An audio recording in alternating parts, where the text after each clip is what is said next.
So let's just begin this in a very slow and uh, peaceful way, I guess. So welcome to the first Quantum Machine Learning Journal Club. So the purpose of this journal club is, of course, to pick up quantum machine learning. I will only take the textbook from Shoot and Practition Machine Learning with Quantum Computer, something like that. I believe the title is that. So this is a first meeting, and basically I will just very quickly go through the first chapter. Um, I'm not an expert in machine learning, so I guess you guys don't need to be afraid. If you have any question, you can just ask. Okay, so what is the motivation for quantum machine learning? So basically, the idea stems from how quantum computers form synergies between machine learning and quantum information. So the idea is to see if quantum computers can assist machine learning in some way, especially because the physics behind the computers that we are using is slightly different from quantum computers. So that's kind of the idea for the motivation for quantum machine learning. And then another motivation is such a way that there is a hypothesis saying that our brain might uh, might consist of some particles or molecules uh, that is quantum in nature. So that's why when scientists try to formulate what is neural networks, what is machine learning, how learning take process in our brain, they sort of think about, okay, maybe quantum has something to do with it. So that's kind of the motivation for quantum machine learning. One question that you will always hear about quantum machine learning or any sort of NISQ algorithms, I will cover that later, is that whether or not quantum computers are better than classical computers at machine learning. So the answer right now, even in this book that I agree with, is that it depends. So there is no hard evidence saying that quantum computers will be better than machine learning because of several reasons. The first one is machine learning really depends on the structure of your data. And quantum computers, when you use it for machine learning, is even more dependent on the structure of your data. So imagine that if you try to use gradient method and you try to study the structure or pattern of a data, you might encounter the vanishing gradient kind of thing happening.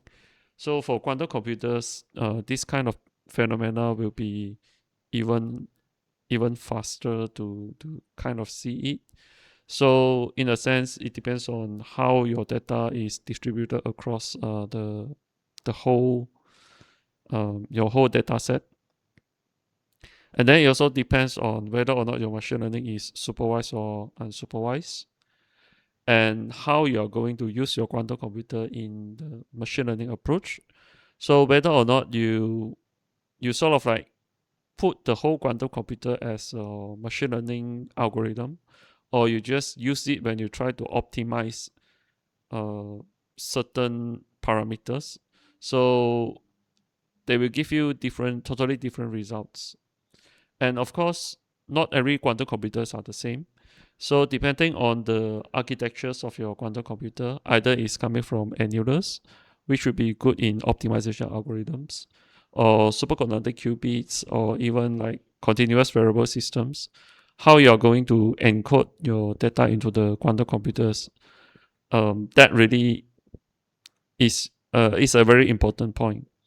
So the last one is, of course, when you use quantum computer, you have quantum noises. So whether or not those noises will actually help you to achieve faster convergence towards a certain optimizer that you want to perform. That also depends. So in terms of this noise part, I think some of the research actually show that when you have quantum noise in your uh, machine learning model, basically it will make the barren plateau phenomena happen more frequently.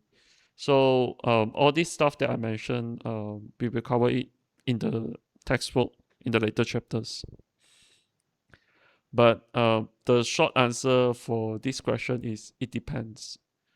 A lot of different factors will affect whether or not your quantum computer is better at machine learning than classical computers. So that's sort of the motivation for QML.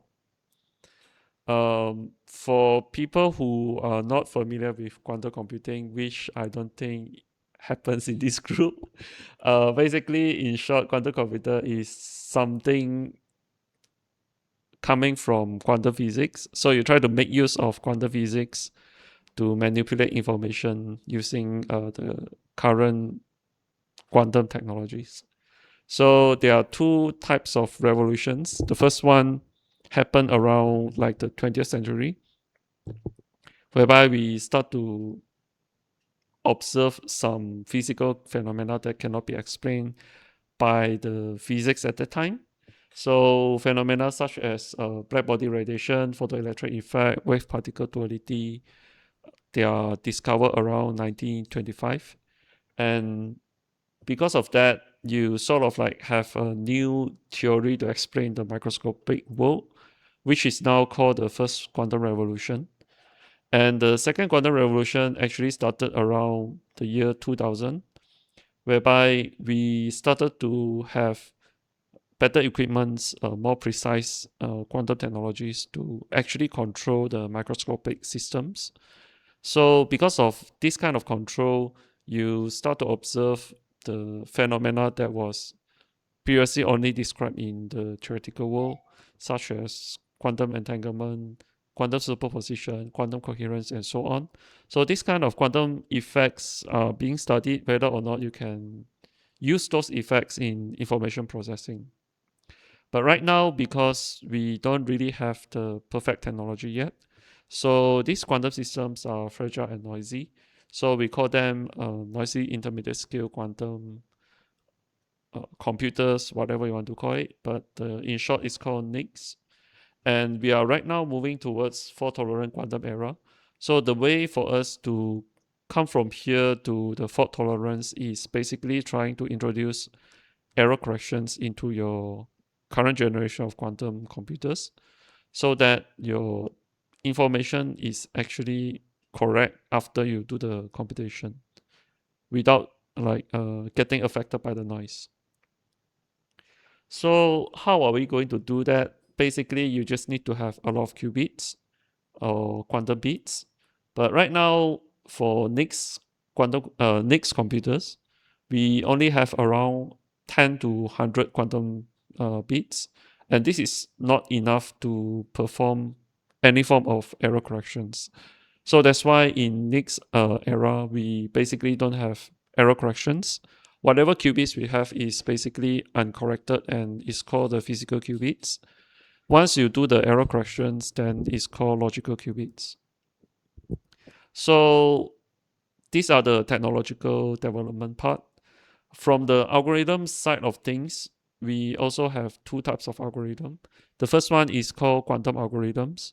So these quantum algorithms are all the algorithms that you have theoretical proofs for the quantum advantage.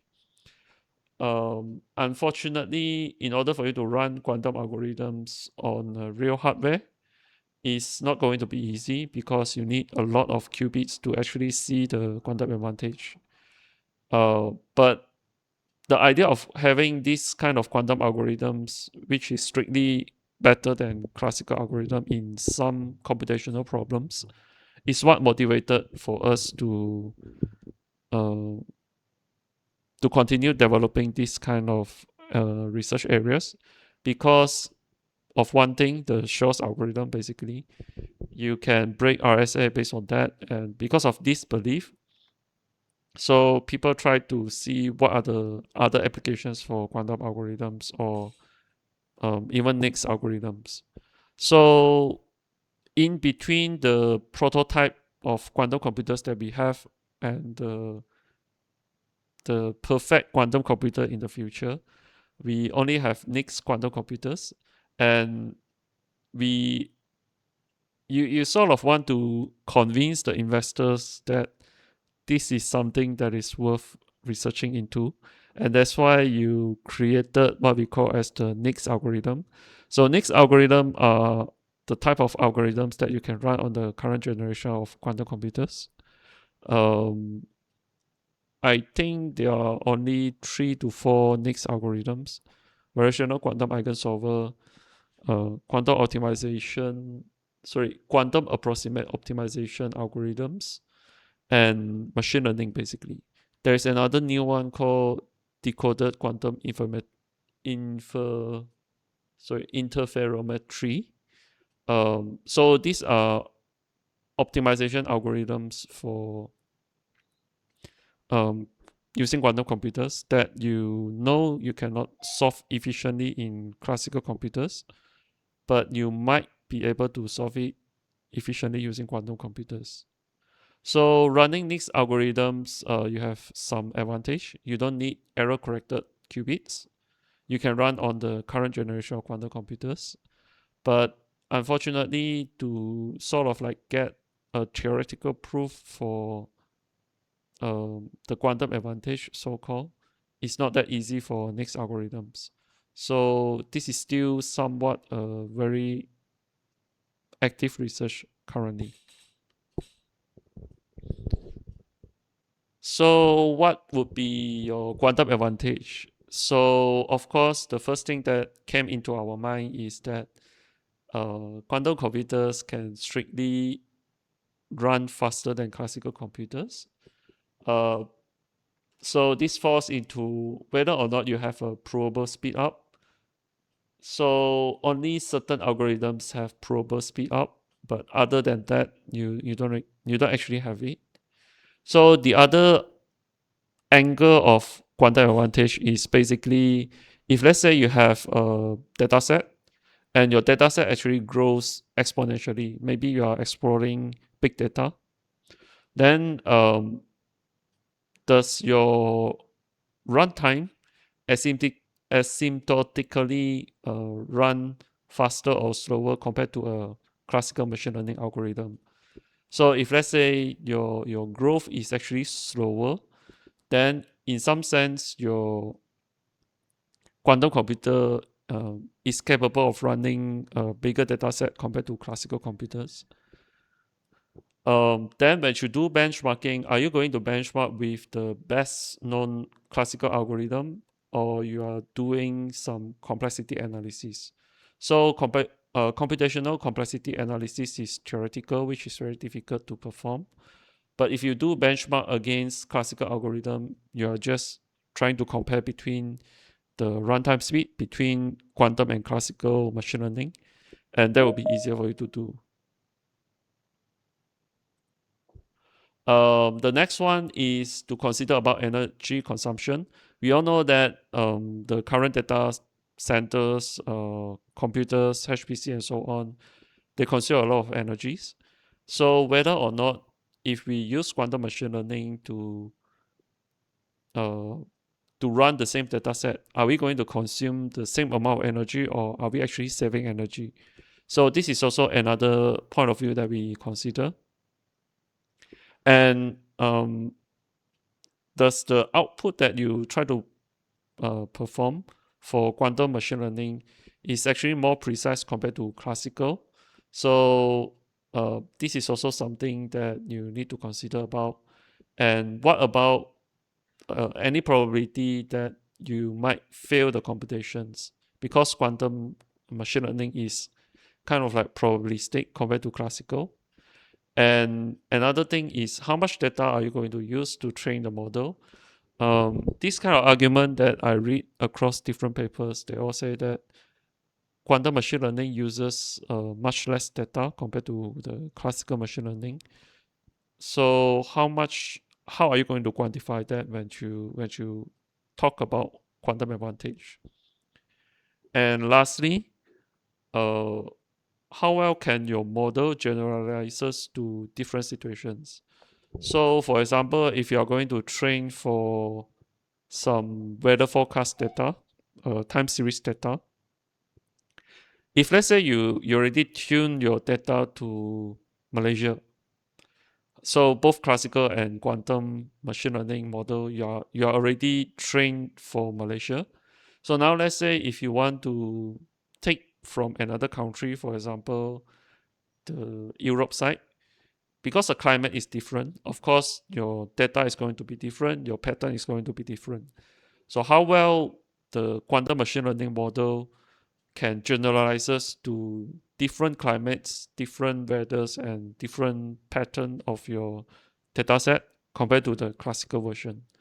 So these are when we talk about quantum advantage, especially in QML, it's not as simple as just trying to look at the speed up. You have a lot of different things you might want to consider.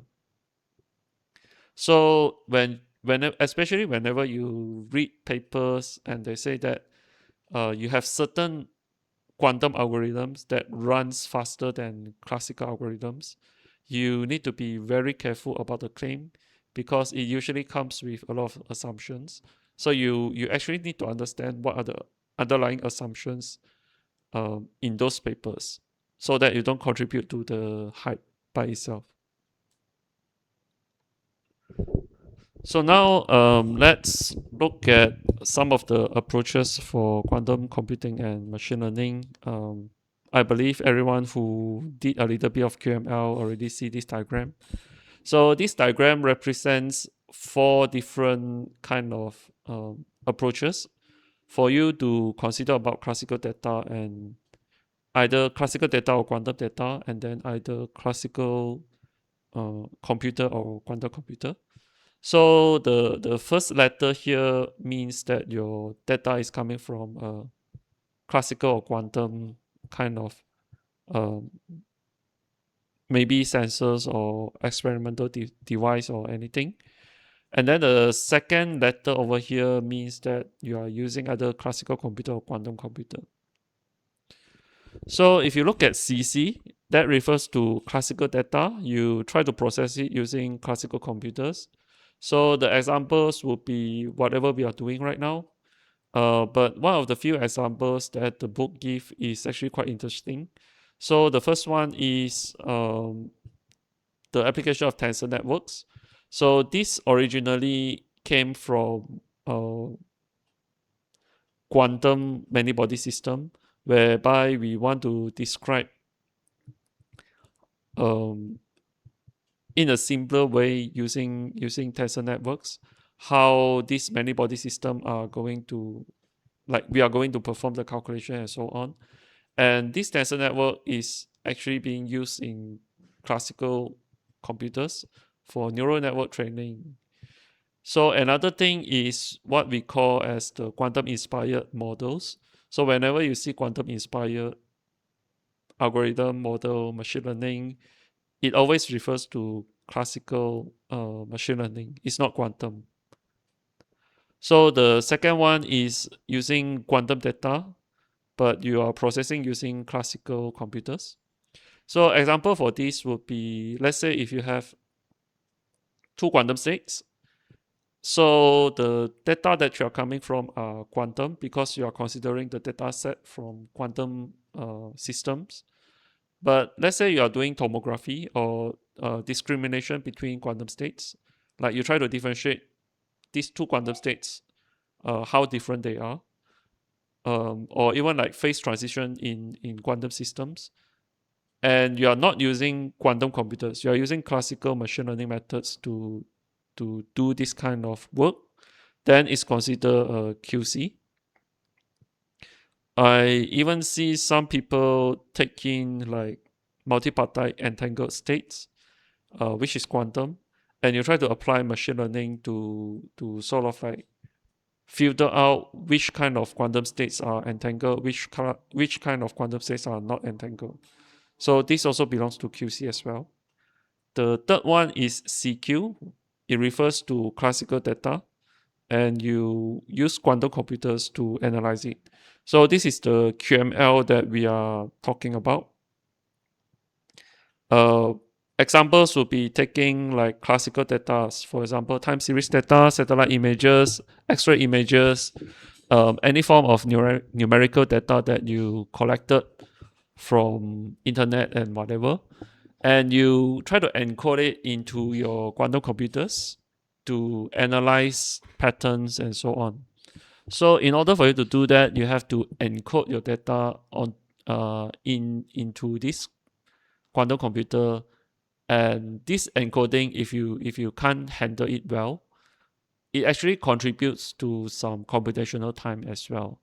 So this is what I meant by the data has to be loaded onto a quantum computer, and it this encoding part is proportional to your data size.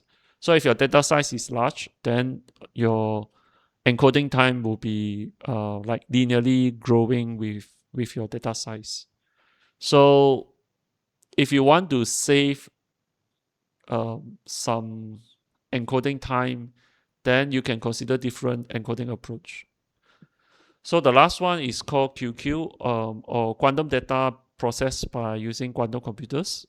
So what would be your quantum data? It can be, let's say you have a quantum sensors. So whatever output that you get from those quantum sensors, they are quantum states. So then you have two ways, right? First way is to perform measurement, and then you get your so-called classical quantum data, and then you feed it back to a quantum computer. So this is kind of like redundant, because you sort of like measure it, and then you get a classical data, and then you put it back to quantum computers. So a more direct way is to directly use these quantum states, which would be your quantum data, and your quantum computers can naturally read these kind of quantum states. So then you save your time on your encoding part, which is why you have exponential speed up, especially when your data set is larger. So these are the four architectures or approaches for QML. We are only focusing on this one. So now let's look at one toy example from the textbook as well. Uh, Part of the calculation is wrong. I did the calculation myself, so I think this should be the right one. Basically, the toy model is that, let's say you have two data points from the passenger list of Titanic. So you have two data points. One is the price of your ticket. Second one is the location of a cabin. And then, of course, for passenger one and two, you know either they survive or not. So if they survive, you put one. If they don't survive, you put 0. So now, given these two data points, you have a third passenger, whereby you know the price of the ticket and the location of the cabin. So then you try to predict whether or not this passenger will survive. So of course, because it's a prediction, you don't really have an exact yes or no answer. So what you can do is to find the probability that, for example, passenger 3 survive or die in Titanic. So one of the methods that classical machine learning try to use is called the nearest neighbor classifier. Or in this case, you try to define a square distance measure to decide the how close it is for the data point for passenger 3 comparing to passenger 1 and 2. So if passenger 3 is closer to passenger 1, then yeah, it's more likely that passenger 3 survive. If passenger 2 is closer than passenger 3 is closer than passenger 2, then it might be very unlikely that passenger 3 will survive. So if you think about uh, this kind of logical reasoning as well, you can also see the logic behind this assumption, because if let's say passenger 1 is at the very front place of Titanic, for example, because the price is also higher, then it might means that the location of your seat actually matters. So maybe the front part of Titanic is safer compared to the back part. So so then if you do the closeness comparison, then it sort of makes sense.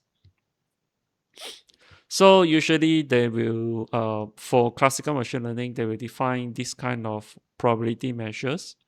So the assumption is that whenever you have similar inputs, your output should be also similar. So if your raw data, the price and the cabin are more or less similar to each other, then chances are the probability of survival here will also follow your pattern in front. So at this point, this part of probability means that the probability of passenger 3, in this case, survives given some sort of vector of data. So chi and m and c at this point are just some constant or unknowns that you don't need to worry about at this point, because later on you will see what are these numbers. Um, of course, if you are not familiar with this is your trace norm or your square distance. So I think more or less that's it for this part. So now let's look at how you can use a very simple model of quantum machine learning to do this. So, okay, by the way, over here, the price is being normalized. Um, the price of your ticket is from 0 to 10,000. So you just divide everything by 10,000. For cabin is 2005, so you divide everything by 2005, and this is what you get. So the pre-processed data is sometimes important for you to so there are two things. When you plot your graph, you don't want to have extreme values like a very large value or very small value. So when you normalize it, it's easier for you to visualize. Second thing is also sometimes it helps for you to uh, plug into whatever formulas that you want to perform. For quantum square distance classifier, actually the first step is to normalize the length of each of these input vector to 1. So you need to normalize again each part. You treat this as one vector, this as one vector, and this as one vector. The reason is because they are using amplitude encoding. So what I did here is basically trying to calculate uh, the, the length of the vectors, and then after that you try to find out what is the normalized vector form. And unfortunately, if you don't have the slides right now, which is on the GitHub, you probably can't remember all these numbers. But these numbers later on, they matters. You can also refer to the textbook. The textbook did it in a different way. They use tables, but I find that very confusing, which is why I listed out as quantum states instead. So the first step is to process your data further by normalizing the length of each input vector to 1. The second step is to analyze what kind of features do you have, and what kind of class labels do you have, and how many qubits you are going to use. So as I mentioned, in this toy example, they are using amplitude encoding. And how about your number of features? So you have 1, 2, 3, 4, 5, 6. So these 6 are your features for your data. And whether they survive or not is another label. So this is a data. and then this is a description. So you have to separate out as the number of features 6 over here. So it means you have 6 data points. And then your class label will be labeled differently. So you have either survive or not survive. So then you try to define your initial state to have 4 qubits. So one of the qubits are going into your class labels. And then how are you going to determine how many qubits do you need to encode these 6 features? So if you do amplitude encoding, you basically have 8 amplitudes. So you have 8 entries. So then your entries has to be larger than the number of features, otherwise you won't be able to encode your data into your amplitudes of your quantum states.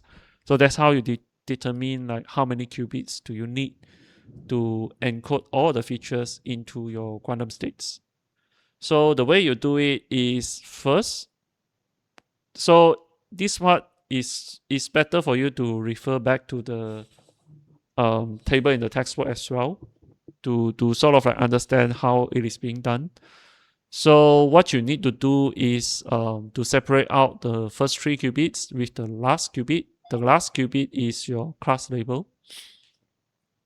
So if you notice, my 3 qubits in front is 0, 0, 0, 0, 0, 1, 0, 1, 0, 0, 1, 1, 1, 0, 0, until you get to 1, 1, 1.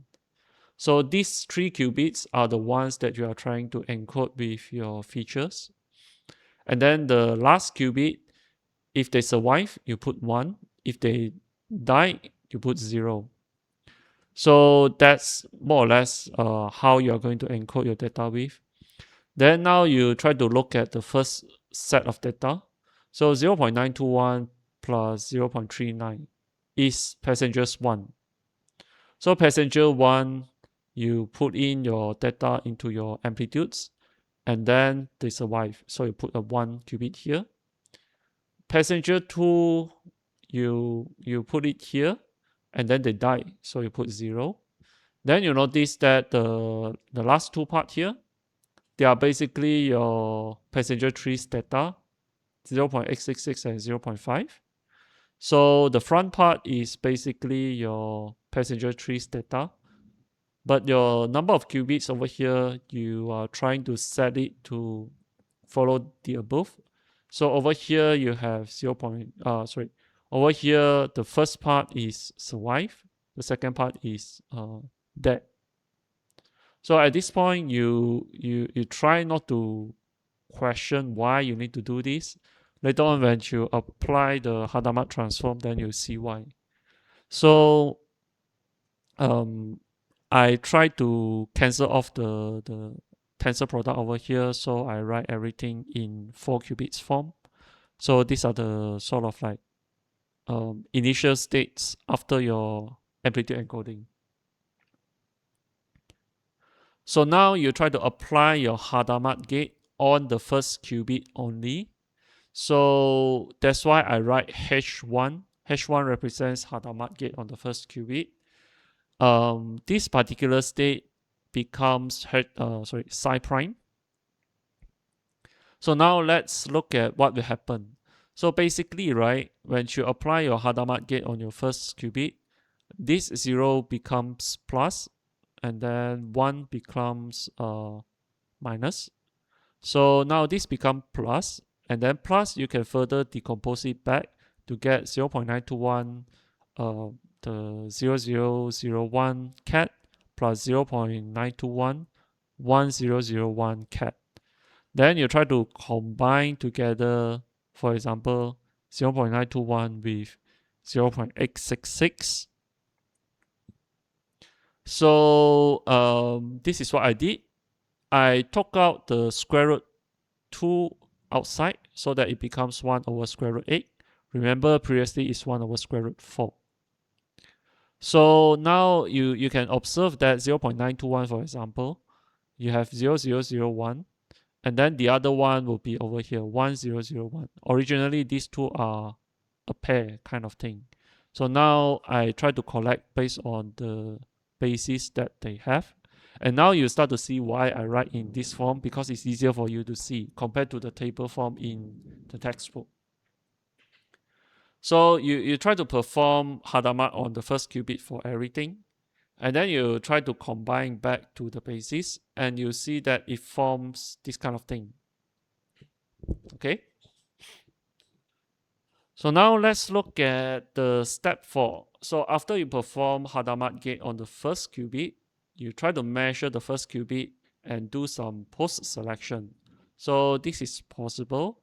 So basically what you're trying to do is to measure the first qubit. Whenever your first qubit replies with a 0, you pick out those kind of quantum states. And then whenever your first qubit sort of like register a 1, then you discard those data. So this is what we call as a post-selection process. And over here, I write it as M1 plus post-selection. Then I define this to be psi double prime. So what effectively this will do is to eliminate the last 4 entry. So now you don't need to consider the last 4. You only need to consider the first 4. And your first 4 quantum states, now they are not normalized. So you need to do another step of normalization again. And this chi over here is a new normalization constant, which you will multiply inside the front part of everything. And this becomes a legitimate quantum state again. So you can just calculate this chi over here by, of course, doing the square sum for everything. And you'll find that your chi is equal to 0.902. So at this point, you will notice that this part already disappeared. This part is originally for the passenger tree, but because of your Hadamard, right, your data coming from your passenger tree actually goes into the first 4 terms already. Okay. So now the last step is to measure the last qubit. So the last qubit will be the probability whether or not passenger tree is alive or dead. So it might sound a little bit strange at first. Later on, you'll see how the mathematics works out. But essentially, if your last qubit is 0, then yeah, the probability is 0.448 for the passenger tree to not survive. If it is 1, then it is 0.552 of probability that the passenger survive. Okay. So all these different steps, right, coming from step 4 and step 5, doing the post selection and so on, you can also, if you don't like how the mathematics work out, you can also try to just calculate the conditional probability. So here I demonstrated one conditional probability when Q4 is equal to the 0 bit, given that your Q1 is equal to 0. So I'm calculating this one, the first one. So if you want to test it out, then you can try to calculate Q4 equals to 1, but Q1 equals to 0. The reason why Q1 equals to 0 because your step 4, you already did the post selection for Q1 equals to 0. So your condition is Q1 equals to 0 over here. So the way for you to calculate your conditional probability is by looking into the intersection between the probability for Q4 equals to 0 and Q1 equals to 0. And then you divide everything with this probability Q1 equals to 0. So what you are effectively doing is to pick up 0001, 0011, 0100, 0110. These 4 terms, you put it at the down there. And then over here on top, you need to find the states with Q1 and Q4 equals to 0. Sorry, this should be 0. I think some typo over here, which I will correct later on. So you pick this term 00, you pick these two terms 0100 and 0110. You pick these two terms because these two terms are the intersection of Q1 and Q4 equals to 0. So when you calculate this out, you get 0.448, which is this one. So you can do the calculation when Q4 equals to 1. You should be able to get this number and change everything accordingly. So this is basically what step 4 and step 5 tries to tell you as well. So now you might be questioning why this probability is basically telling you that the passenger 3 survive or dead, the probability of that. So let us try to because the numbers are quite confusing, so let us do some labeling.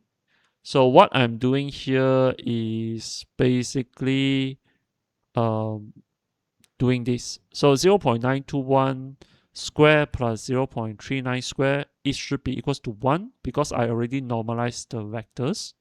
So I denote this as A, I denote this as B, I denote this as C, I denote this as D. So then you have A square plus B square equals to 1, C square plus D square equals to 1 as well. So what happens when you perform, when you try to calculate Q4 equals to 0 at this point, at step 5? So it's basically 1 over 8 chi. I don't need to understand what chi is, basically. And then you try to pick out the equivalent probabilities that gives you Q4 equals to 0. And this basically means 0.141 is A, 866 is C, this is B, this is D. So then you try to put it into symbols so that you can understand it better. So you get A plus C squared plus B plus D squared. And expand this, you will notice that you have, sorry, this is another typo, A squared plus C squared plus B squared plus D squared. And those will be equals to 2. That's why you get 2. Then you can factor out 2 so that you get 1 over 4 chi with everything else. Then you try to reframe the whole equation in such a way that they give you the form that you want, which is you can kind of guess what I'm trying to do here. So essentially, I'm trying to put it into 1 minus something. So then this equation is basically equals to 2 minus 1 minus AC minus BD. And I can factor out 1 over 2 so that this becomes 2 minus 2AC minus 2BD. And 2 will be equals to A squared plus B squared plus C squared plus D squared, which is why you get this form. So now you see that I managed to separate out from the addition version to the minus version, and this is exactly what I want to do.